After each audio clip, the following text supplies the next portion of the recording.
Hello engineers, मैं corporate trainer Abhilash Mishra आप सभी का आपके अपने चैनल सिविल प्लेसमेंट में बहुत बहुत स्वागत करता हूं। इंजीनियर्स, आज की इस वीडियो में हम बात करने वाले हैं बहुत ही अहम पॉइंट के बारे में, जो है रिज्यूमे। कि जब आप किसी कंपनी में जाते हैं तो आपका रिज्यूमे ही तय करता है कि आपको जॉब मिलेगी कि नहीं मिलेगी, आपका प्लेसमेंट होगा कि नहीं होगा।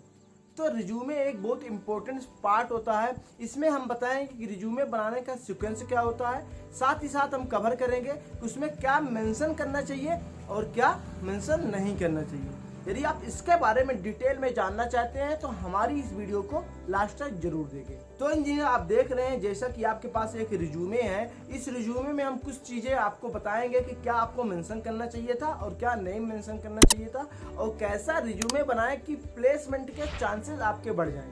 क्योंकि रिज्यूमे एक शीशे की तरह होता है, दर्पण की तरह। जैसे कि दर्पण में देख के आपको अपने बारे में पता चलता है, वैसे ही रिज्यूमे देख के जो एक इंटरव्यूअर है उसको आपके बारे में पता चलता है। तो दर्पण जितना साफ होगा, जितना क्लीन होगा, उतना ही बेटर आप अपने आप को पहचान पाओगे। ऐसा ही है रिज्यूमे आपका, जितना क्लीन होगा, जितने ज़्यादा इफेक्टिव होगा, उतने ज़्यादा आपके जो जॉब प्लेसमेंट के चांसेस बढ़ जाते हैं। तो चलिए चलते हैं, बताते हैं कि क्या मेंशन करना चाहिए, क्या नहीं मेंशन करना चाहिए। तो सबसे पहला पॉइंट, जैसे कि आप देखते हो तो सबसे पहले आप वहाँ अपना बायोडाटा डालते हो, अपना नेम, अपनी मेल आईडी, अपना मोबाइल नंबर। इसमें आप मैक्सिमम टाइम एक चीज डालना भूल जाते हैं। गेस करो क्या बोल रहा हूँ? लिंक्डइन की आईडी। अबे लिंक्डइन की आईडी क्या होती है, क्यों डालना चाहिए? इसका रीजन ये है कि मैक्सिमम जो एचआर होते हैं वो लिंक्डइन में होते हैं, क्योंकि लिंक्डइन को प्रोफेशनल का भी प्लेटफॉर्म कहा जाता है। जितने भी बड़े बड़े कंपनियों के एचआर होते हैं वो आपके लिंक्डइन में तो मिल जाएंगे, तो आपकी आईडी भी लिंक्डइन में होनी चाहिए। अब बात करते हैं कि करियर ऑब्जेक्टिव। अब एक करियर ऑब्जेक्टिव में क्या मेंशन करना है आपको, क्या नहीं मेंशन करना। सबसे पहले समझाते हैं करियर ऑब्जेक्टिव होता क्या। लोगों को पता नहीं होता, बस वो साइबर कैफे जाते हैं, वहां से छपा के लाते हैं और बिल्कुल कुछ भी लिख देते हैं जो कि उनको पता नहीं। जबकि करियर ऑब्जेक्टिव आपके इंटरव्यू का फर्स्ट क्वेश्चन होता है, क्योंकि इंटरव्यूअर करियर ऑब्जेक्टिव से ही सबसे पहला क्वेश्चन पूछता है। तो करियर ऑब्जेक्टिव आपका होना चाहिए, किसी का नहीं, दूसरे का नहीं। जो लिखा वही हम भी छाप दें। तो करियर ऑब्जेक्टिव मतलब होता है कि आप अपने करियर में क्या करना चाहते हैं, आपका गोल क्या है। तो लोग कुछ भी लिख देते हैं। आपका जो गोल है आप अपने लिए, और हाँ एक चीज जरूर ध्यान रहे कि जब गोल रखें तो अपने लिए तो बेनिफिट है ही, क्योंकि हमारा गोल है, पर वो उसमें कहीं ना कहीं कंपनी का भी बेनिफिट होना चाहिए, क्योंकि कंपनी आपको हायर कर रही है ना। तो कंपनी को भी ध्यान देख के आप अपना गोल बनाएं। अब साथ ही साथ उस गोल को बिल्कुल याद होना चाहिए। आपका जो करियर ऑब्जेक्टिव होना चाहिए वो आपको रटा हुआ होना चाहिए। रटा हुआ इन द सेंस मतलब आपको समझ में आना चाहिए। कोई भी पूछ ले कि आपका करियर ऑब्जेक्टिव क्या है तो आपको बिल्कुल उनमें परेशान नहीं होना है। अब क्या करते हैं, हमने देखा बहुत लोगों को कि रिज्यूमे में करियर ऑब्जेक्टिव तो मेंशन कर देते हैं, पर जब इंटरव्यू में पूछ लिया जाता है कि आपका करियर ऑब्जेक्टिव क्या है तो रटा रटाया पढ़ने लगते हैं, भूल जाते हैं। ऐसा क्या होता है? क्योंकि वो कहीं से छाप के लाते हैं, उनका ओरिजिनल तो रहता नहीं है। तो आपको करियर ऑब्जेक्टिव पे विशेष ध्यान देना होता है। अब इसके बाद आते हैं कि आपका जो एजुकेशनल क्वालिफिकेशन होती है, जैसे आपने 10th किया, 12th किया, बी जो भी आपने किया है, बी बीटेक जो भी किया है, तो उस क्वालिफिकेशन को आपको मेंशन करना है। और एक चीज और यहाँ नोट करने वाली है कि यदि आपके परसेंटेज सही नहीं है तो आप परसेंटेज मत मेंशन करिए। अब इसके बाद आते हैं कि आप एक्स्ट्रा में क्या किए। जैसे आप कहीं कॉलेज में, अभी आप फ्रेशर हो तो कॉलेज में कहीं पार्टिसिपेट किए हैं, या कोई आप एक्स्ट्रा में ट्रेनिंग किए हैं। 1 मंथ की ट्रेनिंग होती है, इंटर्नशिप होती है। इंटर्नशिप भी बहुत मायने रखती है, इसलिए आपको इंटर्नशिप भी करना चाहिए। मैं बताता हूँ लास्ट में कहाँ कहाँ इंटर्नशिप हो सकती है। तो इंटर्नशिप कहाँ किए हैं, आपका मेजर प्रोजेक्ट क्या है, माइनर प्रोजेक्ट क्या है। तो मेजर और माइनर प्रोजेक्ट बहुत जरूरी है, क्योंकि कहीं ना कहीं वो आपके एक्सपीरियंस में काउंट होता है। यदि आप फ्रेशर हैं तो मेजर प्रोजेक्ट और माइनर प्रोजेक्ट आप दिल में हाथ रख के बोलिए कितने लोगों ने बनवाया है और कितने लोगों ने स्वयं से किया। मैं तो यही बोलूंगा आप छोटा ही प्रोजेक्ट बनाए पर अपने से करें।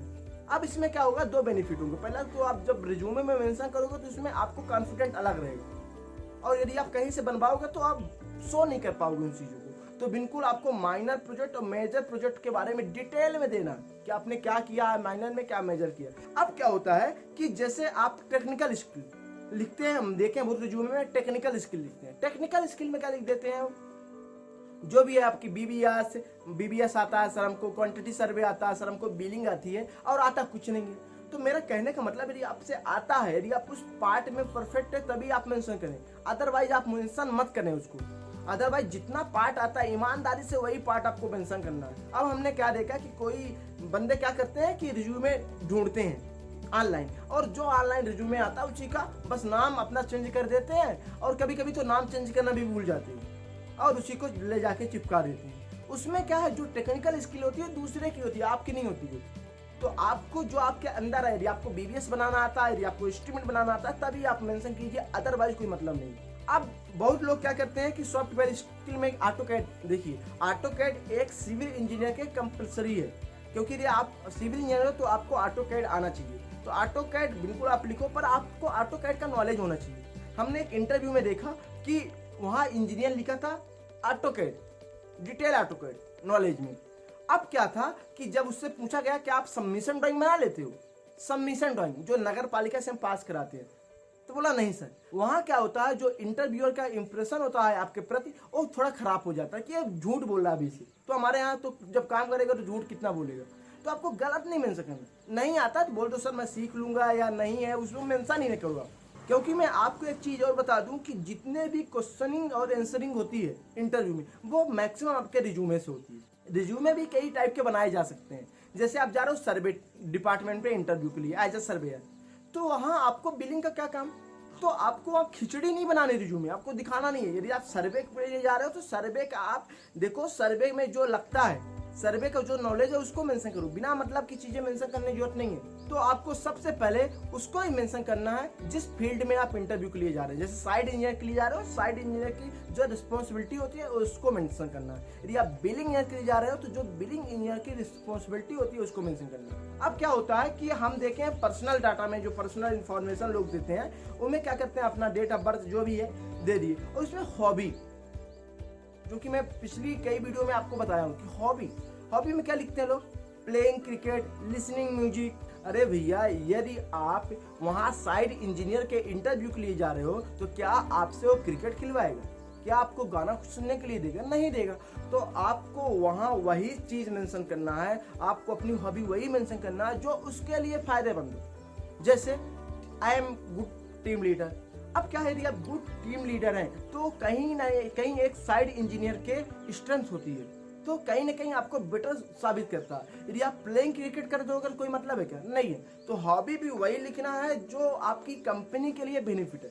लास्ट में आपको डिस्क्रिप्शन लिख देना है कि जो चीजें हैं वो सही हैं कि नहीं है, इनको ओरिजिनल लिखना है, फिर लास्ट में डेट और आपका सिग्नेचर कर देना। ये थी पूरी रिज्यूमे। तो इंजीनियर, आई होप आपको समझ में आया होगा कि एक बेहतर रिज्यूमे कैसे बनाते हैं, ताकि आपके कंपनी में प्लेस होने के चांसेस बढ़ जाएं। तो इंजीनियर, यदि आप ऐसे ही मोर इन्फॉर्मेटिव वीडियो पाना चाहते हैं, देखना चाहते हैं, तो हमारे इस चैनल को सब्सक्राइब करें। और यदि हमारी ये वीडियो आपको अच्छी लगती है तो इसको लाइक करें, सब्सक्राइब करें, ज़्यादा से ज़्यादा लोगों तक शेयर करें। और हमने एक चीज़ और नोटिस की है इंजीनियर, कि आप लोग हमारा चैनल सब्सक्राइब तो कर लेते हैं, पर उसमें जो बेल आइकन होता है, जो घंटी का आइकन होता है, उसको दबाना भूल जाते हैं। इसमें क्या होता है कि जो हमारे आने वाली वीडियो होती हैं उसका नोटिफिकेशन आपको नहीं मिल पाता। और इंजीनियर, आपके लिए तो एक खुशखबरी है कि हमारा जो सिविल प्लेसमेंट का ऐप है वो लॉन्च हो चुका है। बहुत जल्द हमारी ट्रेनिंग भी स्टार्ट होने वाली है, हमारी इंटर्नशिप भी स्टार्ट होने वाली है। यदि आपने अभी तक हमारा सिविल प्लेसमेंट का ऐप डाउनलोड नहीं किया है तो आप हमारे इस वीडियो के डिस्क्रिप्शन में जाएं, वहां लिंक दी हुई है, वहां से आप हमारा ऐप डाउनलोड कर सकते हैं। तो इंजीनियर, चलिए चलते हैं, मिलते हैं इसी जोश और जुनून के साथ एक नई वीडियो में। जब तक के लिए जय हिंद, जय भारत इंजीनियर्स।